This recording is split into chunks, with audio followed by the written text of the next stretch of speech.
Good afternoon, or maybe I should say good evening, everyone. Thank you for sticking around for absolutely the last talk of the day.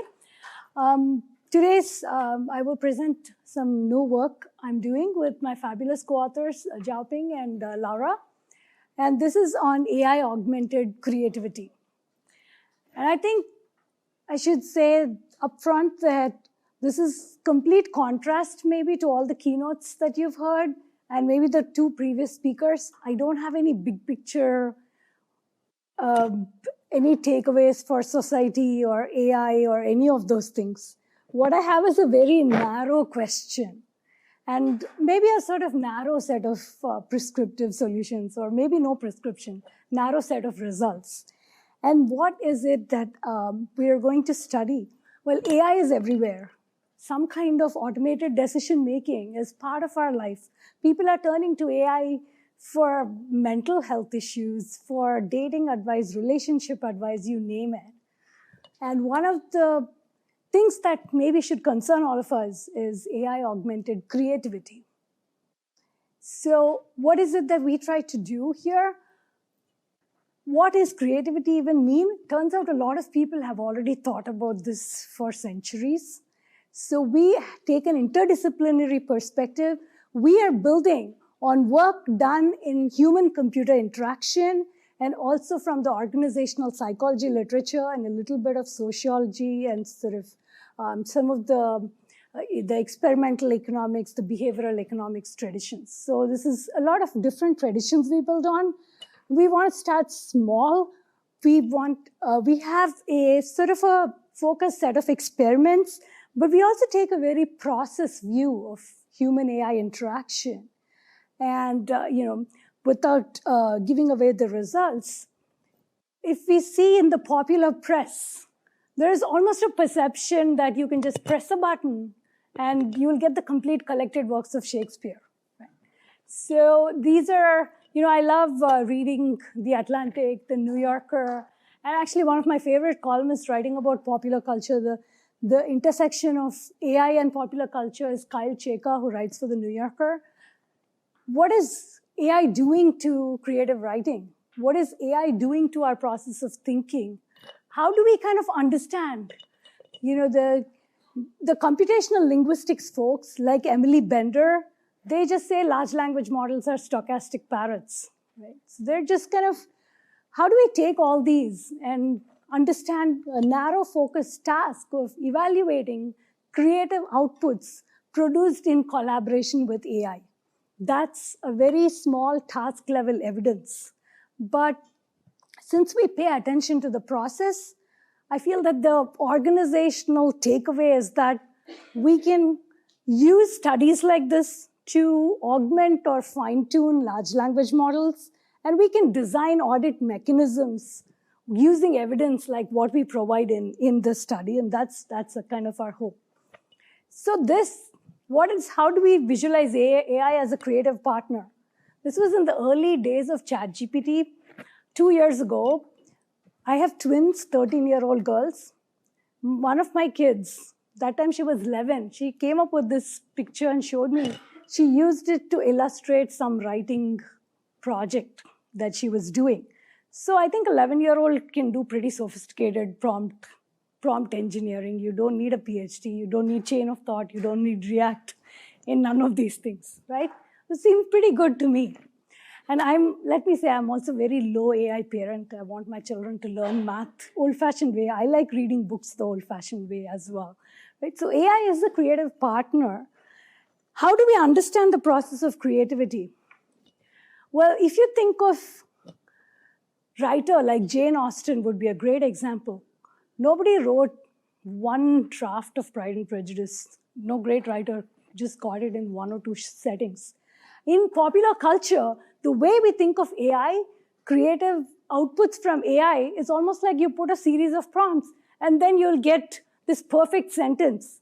It is a truth universally acknowledged that a single man in possession of a fortune must be in want of a wife. Jane Austen wrote it over probably years. She polished her work over and over and over again.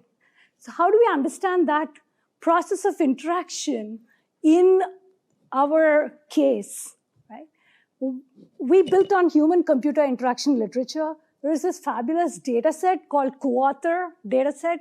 3 folks, a couple of people at Stanford and one at Cornell. And what they've done is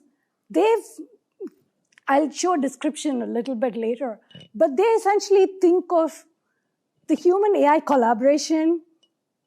You get a prompt, then the human writer can choose to take the suggestion from the AI, or maybe they don't. And then it's kind of an iterative process. And everything is measured because it's an HCI study. It's very granular. It looks at these blocks of writing. So you can look at how the keystrokes, where people clicked, what they took, what they didn't. That gives me the opportunity to do 2 things. I can measure mutuality in that process of collaboration between the human and AI. And I can also look at human dominance versus AI dominance. These are orthogonal things. You can have a lot of mutuality, and the end result is 90% AI. Or you can have low mutuality and vice versa. So these are 2 orthogonal constructs. And it's kind of very interesting, the dilemma that one faces as a researcher. In a very early stage, when this paper was still in its infancy, and we posted it on SSRN, I was interviewed for this article by Scientific American. The person, what she did was really interesting. She took this paper, put it into Notebook LM, sent me the audio transcript, and said, how accurate is this? I said, I actually don't know. It's sounding very coherent, seemingly coherent. It's making all these connections. I have actually, unless you have very detailed audit, we have no way of evaluating these claims. It's seemingly coherent, right? And so that's like one of the things we try to study here is, how do we evaluate these outputs from AI? What we did was we used Prolific to recruit participants. I know there were concerns about Prolific. We did a lot of manipulation checks, but now we're also augmenting this by getting actual experts, people with creative writing, to also evaluate our outputs. So it's almost as if there are multiple things going on. There is this collaboration between humans and AI, and then there is kind of, think of like a blind test. Like, I think these are some studies of gender bias used to do this. You have like a screen, and if you don't know if the violinist is a female or male, how would you rate their outputs? So we've taken scales from the organizational psychology literature and work on narrative creativity. And do we perceive this output to be creative? So those are the experiments we can do.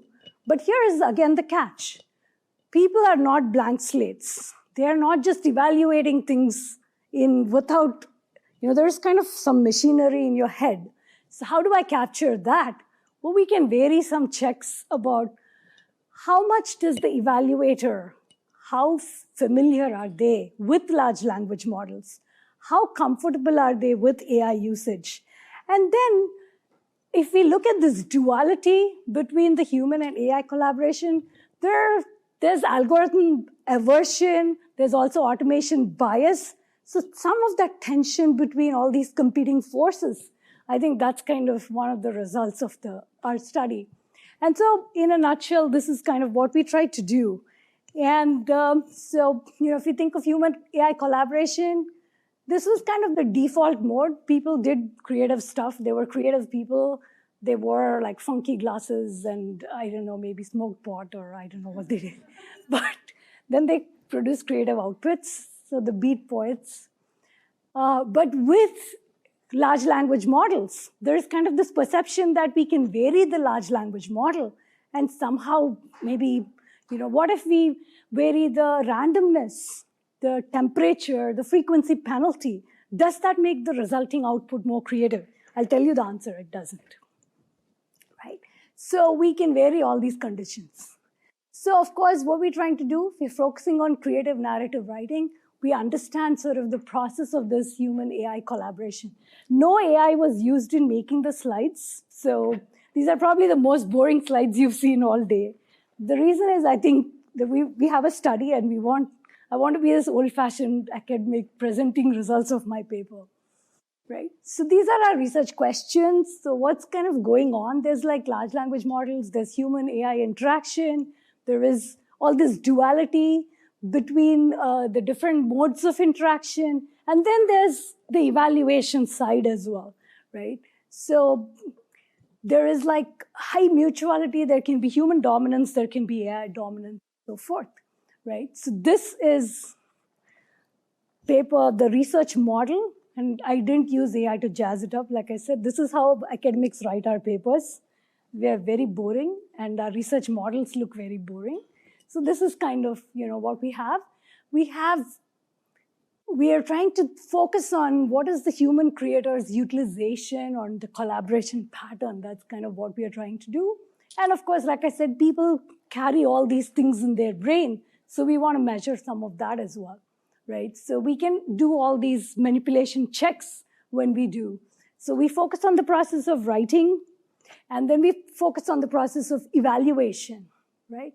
So this data set, like I said, it's really interesting. They have a series of 20 prompts taken from New York Times and our writing. And then, it has a topic, and then it measures everything. Since we have all these writing blocks that we can measure, it allows us to get very granular kind of these like event blocks, so we can look at inserts. So for example, if AI gave a suggestion of a character like John, and did the person using AI, did they take that John and develop like this whole narrative? So going back to Pride and Prejudice, would AI have suggested a very minor character like, I don't know, Mrs. Gardner? So, or if you're looking at that Pride and Prejudice movie, there's a hand flex scene, which is like the most Instagram moment. Would AI have suggested that scene? So those are kind of the questions here, right? So we have these dyadic interaction patterns. High mutuality means greater human AI engagement. Low mutuality is less engagement. And what happens? I can just tell you that one of the things, the high randomness in large language models does not enhance creativity. Shallow use of AI is not going to help.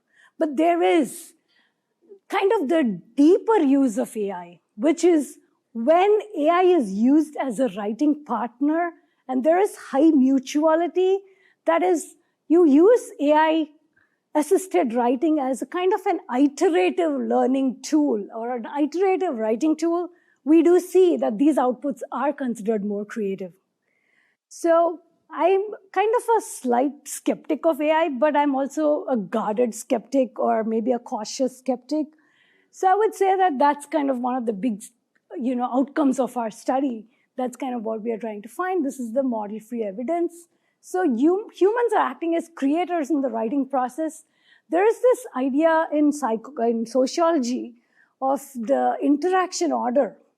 That is how people work together in face-to-face settings, and that whole sort of patterns of interaction or that language of interaction.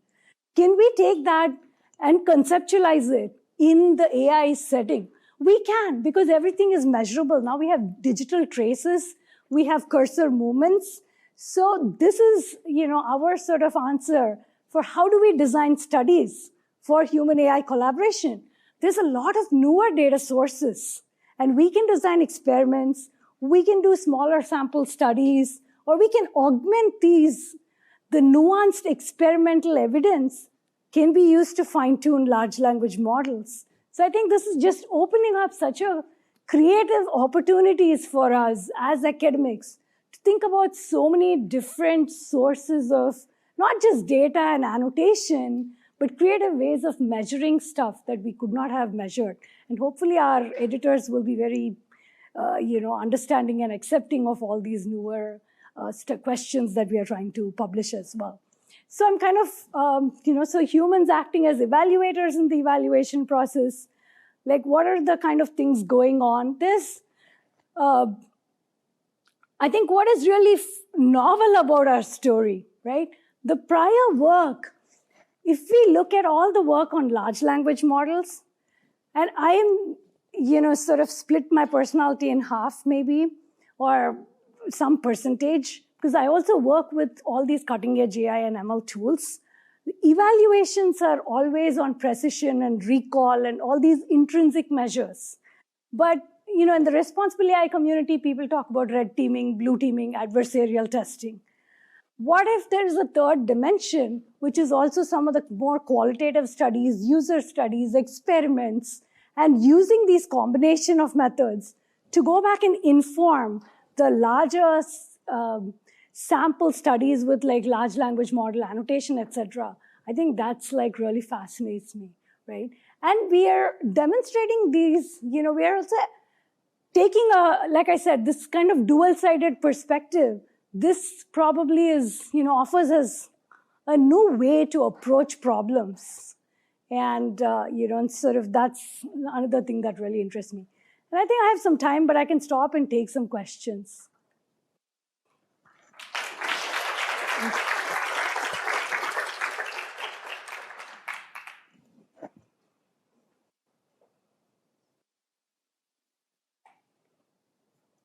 Questions? Yes? Yes. So those come from the mutuality, and those come from the co-author data set and HCI studies. So we are building on what people have already done. We didn't want to reinvent the wheel in terms of these measures, right? The mutuality, what is it measuring? Like I said, when you take you can start mapping that whole process, right? You look at a human got a suggestion from AI. So you clicked on that suggestion, and maybe you accepted it or not. And then subsequently, did you go back and revisit that suggestion, right? Incorporate it somehow. Those are the things that we can measure because we have the whole writing blocks. And I think that's where I put the math, like the notation, but that's really what it's measuring. Does that make sense? Yes.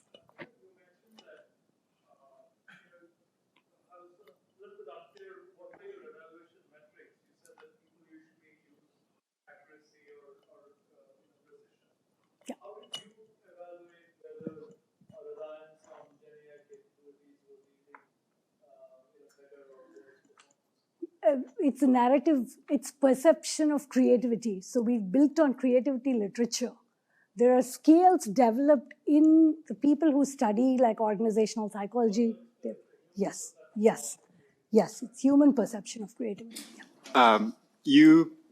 If I understand correctly, the sort of main takeaway is that when people interact more with the AI, when there's more mutuality, more engagement, more back and forth, the outcome is better. Yeah. Can I ask you about how confident are you that these are sort of causal effects? And it's not just that the people who tend to interact more and the people who tend to work harder are, by selection, more creative or more hardworking. Well, this is why we've done randomized, the experimental treatment ensures some of that causality. So right? People are randomized to higher or lower mutuality? Of course, yeah. Got it. That's why we have to do experiment. Otherwise causality is very difficult. Even with the experiment, we are still trying to tease out some mediation, moderation type effects. And we're also, maybe should use some instrumental variables and so forth. So, right. Yeah. And how good are people at sort of like following that direction? Like you just tell people you should interact, do more back and forth. Is that how it's done? No, the co-author data set is already pre-existing. What we are only manipulating how people evaluate some of these, the results of AI-assisted creativity. So AI-assisted creativity is already the benchmarks have been built by people in human-computer interaction. We can just build on that. Because if I have to start with a black box and build my own measure of creativity, first of all, I would hate to send it to a reviewer, right? It's like, probably a desk reject right there. But even if I can get past the review process, then I will face the question of how do I kind of understand this process of human AI collaboration within a creative writing task? So I have to be more precise, and that's why I think the human-computer interaction literature offers us a way to quantify all these, because they've been looking at these kinds of things for a long time. Yes? I'm just curious. So when you have AI and human working together to create a piece of art Yes. or anything code, who owns the ownership Yeah. of that Yeah. art? Is it AI or human?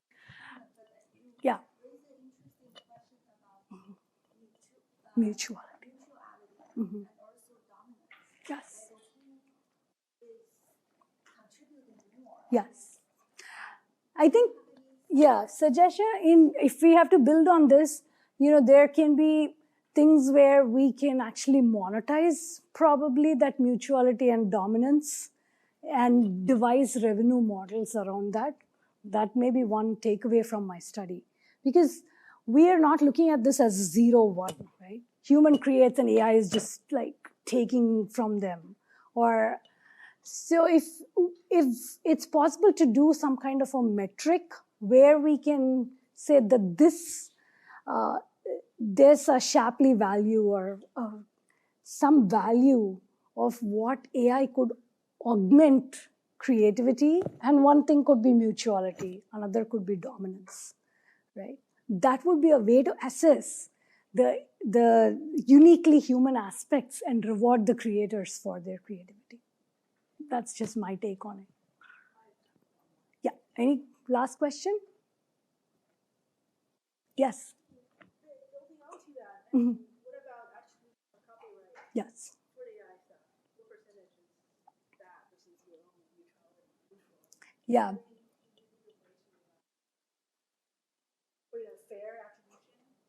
Yes. I think the fair attribution, there are probably many different models of fair attribution. One thing I've seen is where creative professionals license their content, and then they can get a percentage of the thing. But in our setting, I think the only suggestion I would give based on our own work is, can you kind of build mutuality-based metrics? Or maybe these are just two different dimensions that we've looked at building on HCI literature, but there may be many others, right? When we look at this as a process of interaction between human and AI, then there is a whole range of parameters that we can get, and all those measures can be used to maybe attribute copyright, assign teamwork. In an organizational setting, how do you devise compensation? How do you reward performance-based bonus? I think maybe all these measures can be used. So that's just my general answer. All right. Well, thank you all so much. Thank you.